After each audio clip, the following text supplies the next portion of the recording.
रामायण, जो केवल एक धार्मिक ग्रंथ नहीं बल्कि भारतीय संस्कृति और इतिहास का प्रतीक है। इसमें कई ऐसी कहानियां हैं जो रहस्यमयी और चमत्कारी मानी जाती हैं। इन कहानियों में अद्भुत घटनाएं, गहरे प्रतीक और मानवीय भावनाओं के अनोखे चित्रण छिपे हैं। आज हम आपको रामायण की 7 ऐसी ही रहस्यमयी बातों के बारे में विस्तार से बताएंगे जो आपको चौंका देंगी। तो कृपया वीडियो में अंत तक जरूर बने रहें।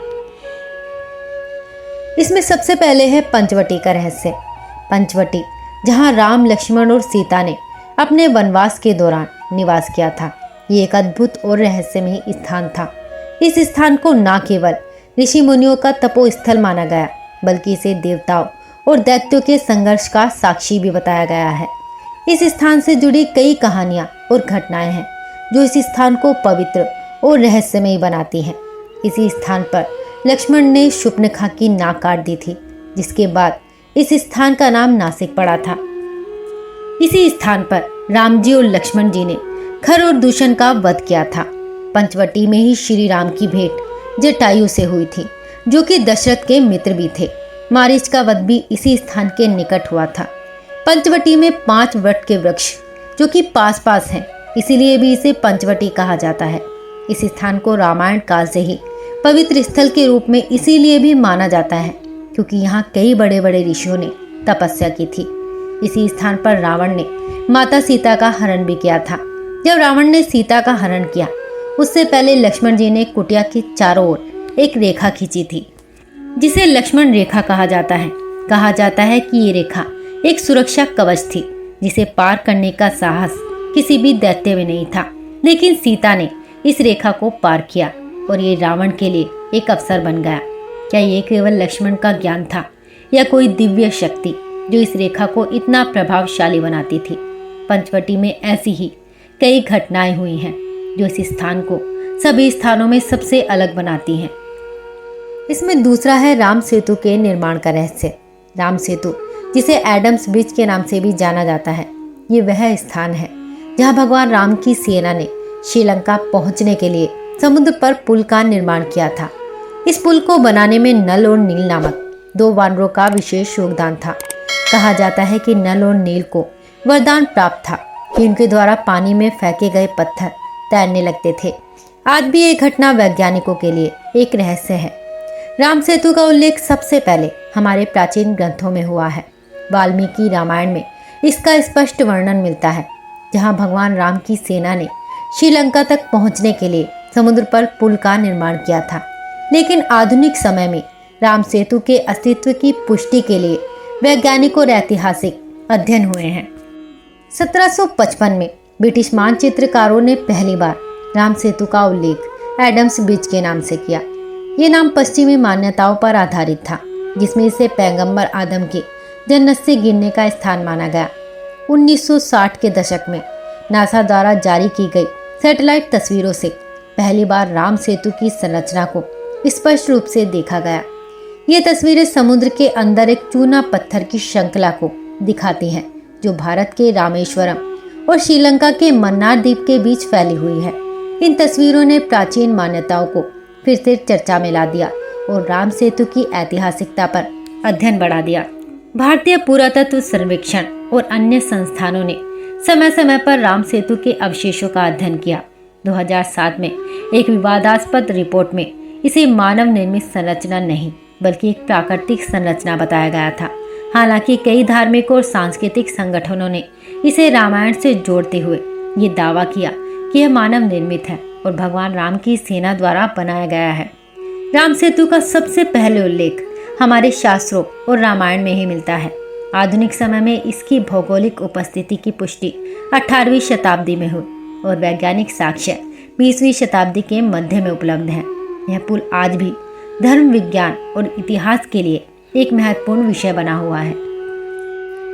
इसमें तीसरा है रावण के 10 सिर होने का रहस्य। रावण को दशानन कहा जाता था, जिसका अर्थ है 10 सिर वाला।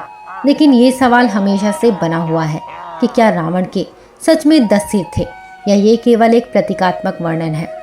पौराणिक कथाओं के अनुसार रावण ने घोर तपस्या के दौरान अपनी 10 इंद्रियों पर विजय प्राप्त की थी। उसके 10 सिर उसकी ज्ञान शक्ति और विविधता का प्रतीक माने जाते हैं। कुछ विद्वानों का मानना है कि ये केवल एक रूपक है जो यह दर्शाता है कि रावण के पास 10 लोगों के बराबर बुद्धि और शक्ति थी, जबकि अन्य मानते हैं कि रावण ने किसी दिव्य शक्ति के माध्यम से ये रूप धारण किया था। रावण को मायावी भी कहा जाता था। रावण बड़ा विद्वान व अन्य शक्तियों का ज्ञाता था, जिससे उसे ऐसी कई सिद्धियां प्राप्त थी जिनका उपयोग वह युद्ध के समय या किसी संकट के समय करता था, जैसे सीता को ऋषि का वेश बदलकर हर कर ले जाना। माना जाता है कि युद्ध के दौरान वो इसी तरह की माया का इस्तेमाल शत्रुओं के खिलाफ करता था। रावण अपनी माया से भ्रम पैदा कर देता था, जिससे सामने वाले को लगता था कि उसके 10 सर हैं। ऐसे ही कई किस्से हैं जिसमें रावण के मायावी होने के प्रमाण मिलते हैं, पर ऐसे कम ही साक्ष्य हैं जिनमें ये कहा गया हो कि रावण के 10 सर थे। रावण विद्वान था, ज्ञानी था, जिससे उसे 10 बुद्धि वाला कहा जा सकता है। यह रहस्य आज भी रामायण के सबसे चर्चित पहलुओं में से एक है और रावण की अद्वितीयता को उजागर करता है। इसमें चौथा रहस्य है रावण की नाभि में अमृत कलश का रहस्य। आखिर रावण की नाभि में अमृत कलश कहाँ से आया और इस बात का पता क्या केवल विभीषण को था या कोई और भी था जिसे इस बात का पता था। कहा जाता है कि रावण को अमर इसलिए भी माना जाता था क्योंकि रावण की नाभि में अमृत कलश था, जो कि कोई साधारण बात नहीं थी। दरअसल इसके पीछे भी एक कहानी है। एक बार बाली और रावण में घोर युद्ध हुआ, जिसमें रावण बुरी तरह घायल हो गया। तब मंदोदरी ने अपने माता पिता से सारी बात बताई और कहा कि वह रावण को अमर बनाना चाहती है। मंदोदरी के पिता अद्भुत ताकतों के स्वामी थे, माता कई शक्तियों से लैस थी। अमृत चंद्रलोक पर था, पर ऐसी शक्तियां मंदोदरी के पास न होने की वजह से वो उड़कर वहां जा नहीं सकती थी। तब उसके माता पिता ने उसे शक्ति प्रदान की, जिससे वह चंद्रलोक पहुंच गई। परंतु वहां पहुंचकर अमृत की कुछ बूंदें भी लाना कोई आसान काम नहीं था। अमृत कलश को कई शक्तियों के द्वारा स्थापित किया गया था और इसके नीचे अनेकों विद्युत शक्तियां और लावा निकलता था, इसलिए किसी का भी वहां तक पहुंचना असंभव था। लेकिन उसके पिता ने बताया था कि शरद पूर्णिमा के दिन अमृत की कुछ बूंदें जमीन पर गिराने के लिए अमृत कलश को वहां से कुछ समय के लिए निकाला जाता है। ये मंदोदरी के लिए अच्छा मौका था, क्योंकि शरद पूर्णिमा 2 दिन बाद ही थी और मौका मिलते ही मंदोदरी ने कलश चुरा लिया। लेकिन जैसे ही देवताओं को इस बात का पता चला, वह उसका पीछा करने लगे। ऐसे में मंदोदरी ने वहां कलश स्वर्गलोक की खिड़की पर छोड़ दिया और अमृत की कुछ बूंदें अपने अंगूठी में लेकर अपने देवर विभीषण के पास पहुंच गई। क्योंकि विभीषण नाड़ी विशेषज्ञ था और उसे नाड़ी चिकित्सा का अच्छा ज्ञान था, तब विभीषण ने ही रावण को बेहोश करके अशोक वाटिका में रावण की नाभि में अमृत कलश को स्थापित किया था। इसीलिए इस बात का पता केवल विभीषण और मंदोदरी को था कि रावण की नाभि में कलश है। इसमें 5वां रहस्य है वानर सेना का रहस्य। क्या सच में रामायण काल में कोई वानर सेना थी या ये केवल एक मिथक है? रामायण में वानर सेना का उल्लेख कई स्थानों पर होता है और ये हमेशा से एक रहस्य और जिज्ञासा का विषय रहा है। वानर सेना जो श्री राम की सहायता के लिए रावण के विरुद्ध युद्ध में सम्मिलित हुई थी, महज बंदरों का समूह नहीं थी। इसमें कई परतें और गूढ़ रहस्य छिपे हुए हैं।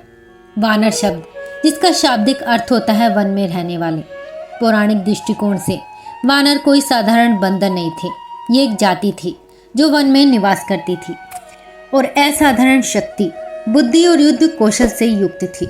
उनके राजा सुग्रीव और बलशाली योद्धा जैसे हनुमान, अंगद, नल और नील उनकी महत्ता को दर्शाते हैं। वाल्मीकि रामायण में उल्लेख है कि देवताओं ने रावण के अत्याचारों से पृथ्वी को मुक्त करने के लिए वानरों की उत्पत्ति की थी। हर वानर के पीछे किसी न किसी देवता का आशीर्वाद या शक्ति जुड़ी हुई है। जैसे हनुमान पवन देव के पुत्र थे, अंगद वनराज बाली के पुत्र थे, सुग्रीव सूर्य देव के वरदान से उत्पन्न हुए थे। वानरों के पास असाधारण शक्तियां थी। हनुमान का समुद्र लांघना, नल और नील द्वारा पत्थरों को तैराने की क्षमता और अंगद का साहस व चतुराई ये दिखाते हैं कि वे केवल शारीरिक रूप से ही नहीं बल्कि मानसिक रूप से भी सक्षम थे। वानर सेना एक अनुशासित और संगठित समूह था। उनके पास युद्ध कौशल, योजनाएं और नेतृत्व के उत्कृष्ट उदाहरण थे। श्री राम और लक्ष्मण के मार्गदर्शन में वानर सेना ने एकजुट होकर लंका पर विजय प्राप्त की। कुछ विद्वान मानते हैं कि वानर सेना प्रतीकात्मक है। वे इसे मानव समाज के विभिन्न वर्गों का प्रतिनिधित्व मानते हैं। ये दिखाता है कि समाज का हर वर्ग, चाहे वह कितना भी सामान्य क्यों ना हो, यदि एकजुट हो तो असंभव कार्य भी संभव कर सकता है। कुछ आधुनिक वैज्ञानिक मानते हैं कि वानर सेना उन्नत मानवों का एक समूह हो सकता है जो प्राचीन काल में जंगलों में रहते थे। उनकी विशेष क्षमताएं और कौशल किसी प्राचीन सभ्यता का प्रमाण हो सकती हैं। रामायण में वानर सेना ने न केवल युद्ध में श्री राम की सहायता की, बल्कि भाईचारे, समर्पण और कर्तव्य परायणता का भी अद्भुत उदाहरण प्रस्तुत किया। वानर सेना का रहस्य न केवल पौराणिक और ऐतिहासिक दृष्टिकोण से अद्भुत है, बल्कि ये हमें सिखाता है कि जब सब मिलकर किसी लक्ष्य को प्राप्त करने के लिए प्रयास करते हैं तो बड़ी से बड़ी चुनौती को भी पार किया जा सकता है। इसमें छठा रहस्य है रावण की सोने की लंका का रहस्य। क्या सच में रावण की लंका सोने की थी? रावण की लंका को सोने की लंका, स्वर्ण नगरी के रूप में वर्णित किया गया है।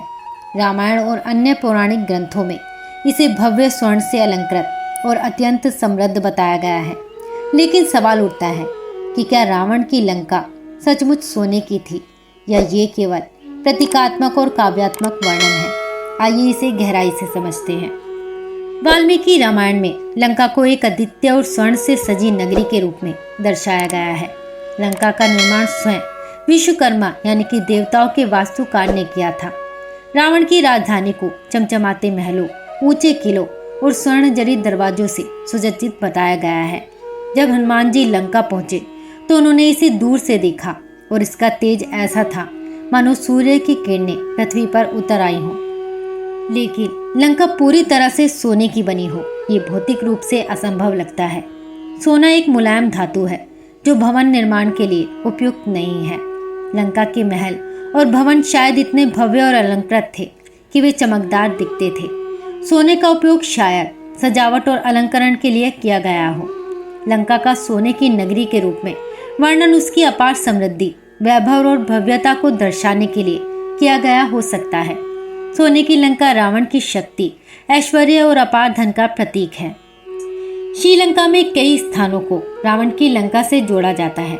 श्रीलंका में सिगिरिया नामक एक जगह है जिसे कुछ लोग रावण की राजधानी मानते हैं। यहाँ एक भव्य प्राचीन दुर्ग है जो चट्टानों पर बना है। हालांकि अब तक ऐसा कोई पुरातात्विक प्रमाण नहीं मिला है जो ये साबित कर सके कि लंका सचमुच सोने की थी। आधुनिक श्रीलंका को कई लोग रावण की लंका मानते हैं। हालांकि रामायण में वर्णित लंका और वर्तमान श्रीलंका के बीच स्पष्ट ऐतिहासिक संबंध स्थापित करना कठिन है। रावण की लंका को स्वर्ण नगरी कहना संभवतः प्राचीन भारतीय साहित्यिक शैली का हिस्सा है जिसमें अतिशयोक्ति का उपयोग होता है। यह संभव है कि लंका के महल और भवनों में सोने जैसी चमक वाले पत्थरों या धातुओं का उपयोग हुआ हो। सोने की लंका का उल्लेख रावण की शक्ति और ऐश्वर्य को दर्शाने के लिए किया गया है, लेकिन इसका एक गहरा संदेश भी है। सोने की लंका भौतिक वैभव का प्रतीक है जो अंततः अधर्म और अहंकार के कारण नष्ट हो गई। ये संदेश देता है कि केवल धन और वैभव से स्थायी सुख नहीं पाया जा सकता। रावण की लंका सोने की लंका के रूप में शायद भौतिक रूप से पूरी सोने की नहीं थी, लेकिन यह निश्चित रूप से अत्यधिक समृद्ध और भव्य नगरी थी। इसका स्वर्ण वर्णन रावण के वैभव और शक्ति का प्रतीक है। इसमें आखिरी और सातवां है भगवान राम का धरती पर मानव रूप में अवतार लेना। भगवान राम ने धरती पर मानव रूप में अवतार क्यों लिया? इसका उत्तर हमें हिंदू धर्म ग्रंथों, विशेष रूप से रामायण और पुराणों में मिलता है। उनके अवतार का मुख्य उद्देश्य अधर्म का नाश करना और धर्म की स्थापना करना था। त्रेता युग में अधर्म और अन्याय बढ़ चुका था। रावण जैसे शक्तिशाली असुरों ने धर्म के नियमों को तोड़ दिया था। ऋषि मुनियों का जीवन संकट में था और निर्दोष प्रजा आतंकित थी। ऐसे में भगवान विष्णु ने श्री राम के रूप में अवतार लेकर सत्य, न्याय, करुणा और मर्यादा का आदर्श प्रस्तुत किया। भगवान राम ने एक मर्यादित जीवन जीकर दिखाया कि एक राजा, पुत्र, पति, भाई और मित्र को कैसे धर्म के मार्ग पर चलना चाहिए। भगवान राम ने वनवास के बाद अयोध्या लौटकर एक आदर्श राज्य की स्थापना की जिसे राम राज्य कहा जाता है। यह शासन व्यवस्था सत्य, न्याय, प्रेम और समरसता पर आधारित थी। उनका उद्देश्य केवल रावण का वध करना नहीं था, बल्कि ये दिखाना भी था कि एक आदर्श शासक कैसा होना चाहिए। भगवान विष्णु जब भी अवतार लेते हैं तो वह केवल युद्ध के लिए नहीं, बल्कि लोक कल्याण और अपनी लीलाओं के लिए भी अवतरित होते हैं। श्री राम का जीवन एक सामान्य मनुष्य के समान प्रतीत होता है, लेकिन यह एक ईश्वरीय योजना थी जिससे मानव जाति सीख सके कि कठिन परिस्थितियों में भी धर्म का पालन कैसे किया जाए। उनके जीवन के हर पहलू में हमें सीखने के लिए कुछ न कुछ अवश्य मिलता है। यही कारण है कि उन्हें मर्यादा पुरुषोत्तम कहा जाता है और उनका जीवन आज भी एक आदर्श के रूप में पूजनीय है। तो ये थे रामायण के 7 रहस्य जो आज भी हमें ये सोचने पर मजबूर कर देते हैं कि सच में रामायण की घटना घटित हुई थी। क्या आपको इनमें से कोई रहस्य सबसे ज़्यादा चौंकाने वाला लगा? हमें कमेंट बॉक्स में ज़रूर बताएं। वीडियो अच्छी लगी हो तो लाइक ज़रूर करें और ऐसे ही अद्भुत रहस्यों को जानने के लिए हमारे चैनल को सब्सक्राइब करना बिल्कुल ना भूलें। अब मिलते हैं अपनी नेक्स्ट वीडियो में एक नई मिस्ट्री और नए टॉपिक के साथ। तब तक अपना ख्याल रखें। जय हिंद, वंदे मातरम।